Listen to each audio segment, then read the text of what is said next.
pour une vidéo que vous aimez trop voir sur ma chaîne. Donc c'est mes vidéos idées de repas pour étudiants. Tout le monde est bloqué chez soi, mais je trouve que c'est toujours cool de vous donner des idées de repas étudiants. Si vous avez la flemme de cuisiner chez vous en ce moment, c'est des repas qui peuvent vraiment vous aider. Et puis ça vous permet en fait de tester déjà ces repas là pour voir si vous les aimez et si quand vous reprendrez les cours, vous pourrez les prendre avec vous, etc. Enfin le faire le midi, blablabla. Du coup comme d'hab dans cette vidéo je vous présente 5 recettes que j'adore faire, qui sont simples, rapides, faciles et pas chères. Il y a 2 recettes qui nécessitent un four, donc je sais que pas tout le monde a un four chez soi, donc voilà j'ai limité sur 5 recettes 2 recettes avec un four. C'est des recettes qui sont peut-être un peu plus longues mais que vous pouvez faire par exemple le dimanche et qui vont vous durer toute la semaine et du coup ça c'est super pratique. Et sinon j'ai essayé de vous présenter majoritairement des recettes sans viande parce que je mange pas beaucoup de viande, j'essaie de limiter ma consommation de viande et aussi parce que la bonne viande quand on est étudiant ça coûte cher et j'ai pas trop envie d'acheter de la viande de supermarché, etc. Donc j'essaie de justement limiter ma consommation de viande, ça fait du bien à mon porte-monnaie et du bien à la planète, donc voilà. Donc en gros je vous présente des recettes chaudes et des recettes froides parce que certains m'ont dit qu'à la fac ils avaient pas de quoi réchauffer leur plat. Donc du coup j'ai essayé de vous présenter aussi des recettes froides. J'espère vraiment que ça vous plaira. N'hésitez pas à me dire en commentaire quel est votre plat préféré parmi ceux que je vous ai présentés. Dites-moi si vous voulez revoir d'autres vidéos comme ça ou si vous voulez que je fasse par exemple 5 idées de petit déjeuner, etc. N'oubliez pas de me rejoindre sur Insta parce que je publie au taquet en ce moment. J'essaie de publier tous les jours, même si je suis confinée chez moi aussi. J'essaie de vous faire grave du contenu sur YouTube, sur Insta et donc du coup j'espère vraiment que ça vous plaît. N'hésitez pas à me dire en commentaire quels sont vos plats préférés, les plats que vous aimiez faire.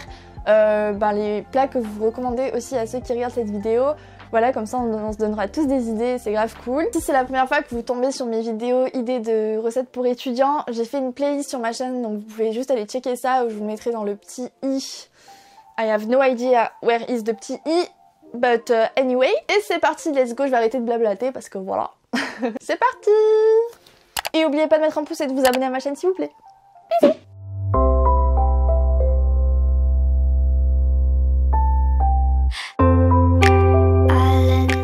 Donc en premier on va commencer par une de mes recettes préf qui est hyper rapide, hyper simple à faire mais super bonne, c'est les wraps Kiri truite fumée, vraiment une pépite. Pour cette recette vous avez juste besoin de galettes, de roquettes, de truite fumée, de Kiri, de tabasco et de citron. En gros vous pouvez remplacer la truite fumée par des galettes de légumes si vous êtes végé, le Kiri par du Philadelphia ou ce que vous voulez. Moi je prends de la truite fumée parce que c'est beaucoup moins cher que le saumon et c'est très bon aussi. Et du coup vous venez faire réchauffer vos galettes à la poêle à feu doux dans un premier temps. Le fait que la galette est chauffée ça va être beaucoup plus simple pour appliquer le Kiri plus rapidement puisqu'il va fondre et c'est super bon.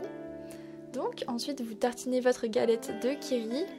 Après ça vous remettez votre galette dans la poêle et vous ajoutez votre morceau de truite fumée, de la roquette, un petit peu de citron et du tabasco. Mais vraiment pas beaucoup, sinon vous allez mourir. Moi j'avais rajouté un petit peu de graines de sésame, mais ça c'est vraiment si vous voulez. Et ensuite vous repliez votre wrap, donc le secret c'est de commencer par le bout et ensuite replier les deux côtés sur eux-mêmes pour que ça tienne bien. Et voilà le résultat, et franchement c'est hyper bon, vous pouvez vous en faire plusieurs si vous avez très faim, mais c'est vraiment une pépite ce plat et c'est hyper simple à faire.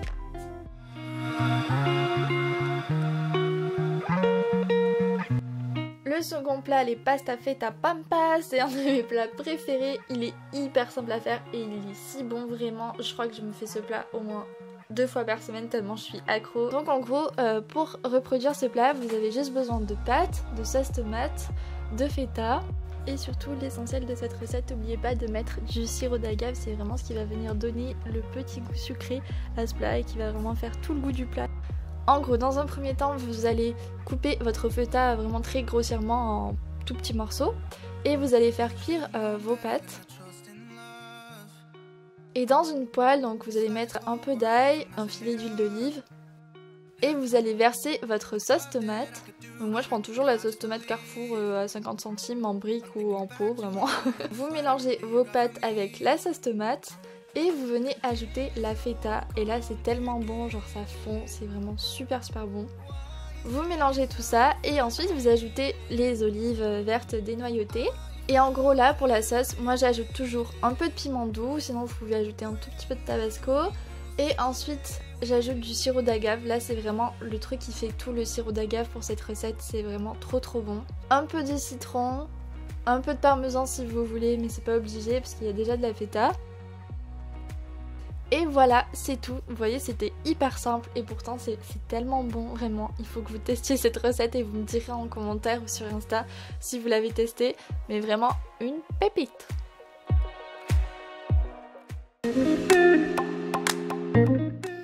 Après ça, on passe au troisième plat du mercredi qui est mon pain très perdu parce que je l'ai un tout petit peu fait cramer là. Mais c'était vraiment super bon. C'est un peu spécial comme goût, mais je vais vous montrer. En gros, pour cette recette, vous avez besoin donc de pain de mie. Donc moi, je prends toujours du pain de mie complet aux céréales, de la roquette, donc on a déjà pour la première recette, du chèvre, du beurre, une pomme et des œufs et un tout petit peu de lait. Donc en gros dans un bol vous allez venir casser un œuf et vous allez ajouter un tout petit peu de lait et vous allez mélanger tout ça et vous allez saler et poivrer et ça va vous faire votre petit mélange pour tremper vos pains. Ensuite vous allez couper votre pain de mie en deux, en triangle et vous allez tremper chaque face de triangle dans votre mélange. Vous mettez ça à la poêle à feu doux. À côté de ça, vous allez couper une pomme, donc prendre la moitié d'une pomme et faire de petits morceaux. Et pareil, vous allez couper des petits morceaux de chèvre pour vos tartines.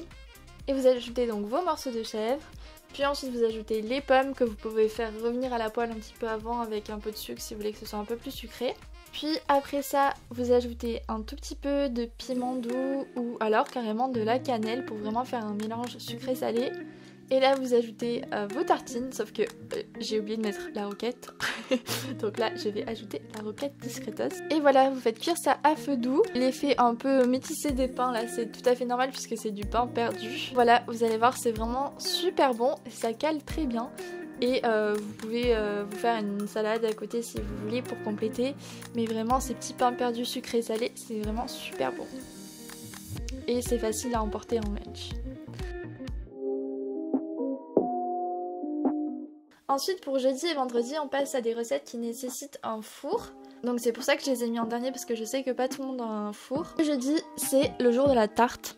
Vraiment le plus simple et le plus économique je trouve que c'est les tartes. Pour cette recette il vous faut juste 2 poireaux, des œufs, du chèvre, une pâte brisée et de la crème fraîche et si vous voulez du parmesan mais c'est pas obligatoire. Et en gros vous avez besoin de tous ces ingrédients mais c'est une tarte qui va vous tenir bien 2-3 jours donc c'est vraiment super. Donc en gros vous allez venir couper votre poireau en deux puis le couper en petits morceaux.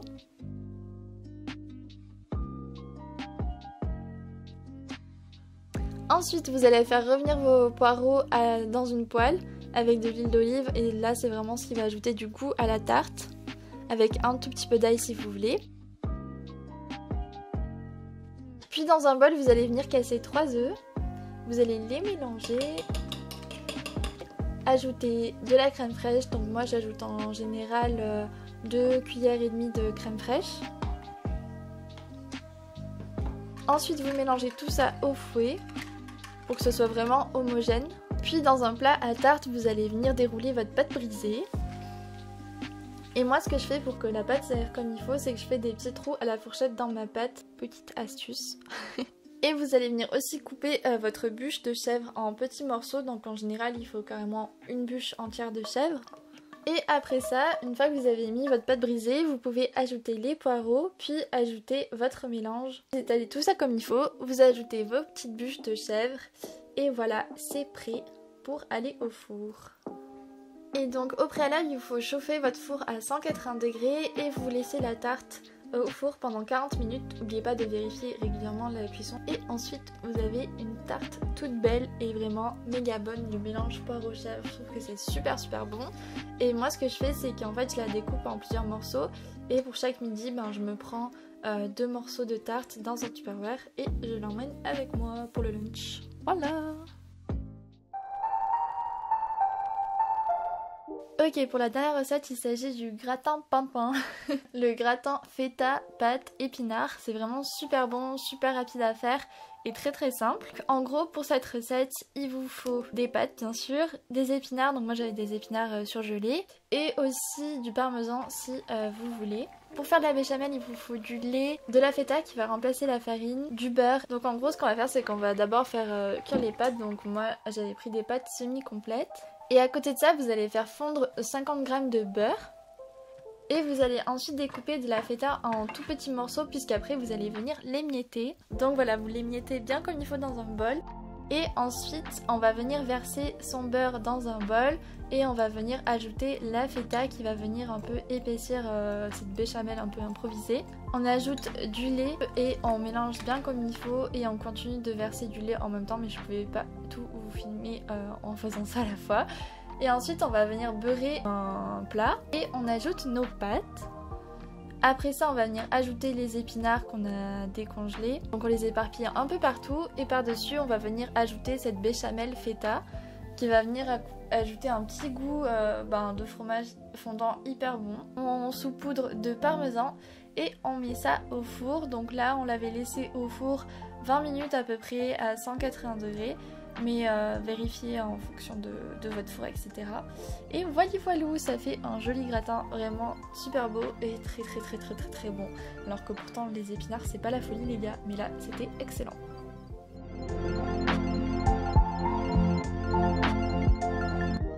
Voilà, j'espère que cette vidéo idée de plat vous aura bien aidé, vous aura donné plein d'idées. Je vous fais de gros bisous et je vous dis à la semaine pro pour une prochaine vidéo. Bye!